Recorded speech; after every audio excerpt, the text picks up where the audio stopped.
سوق العقارات مليان تفاصيل، علشان كده دايما بنلجأ لحد يساعدنا نلاقي عقار مناسب. النهارده اقول لك على التايبس اوف ايجنت اللي محتاج تتعامل معاهم في السوق العقاري. انا عمر فخري ودي شغلتي.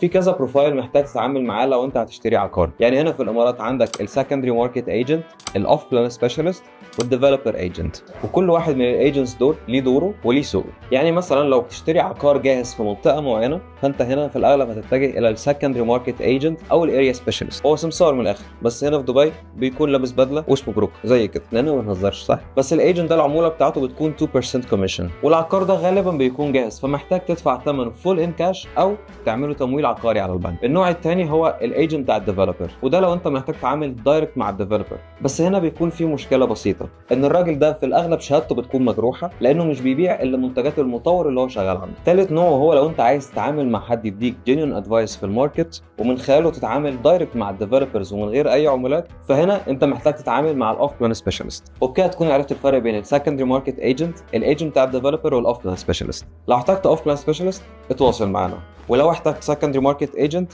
هنوصلك بحد. بليجر.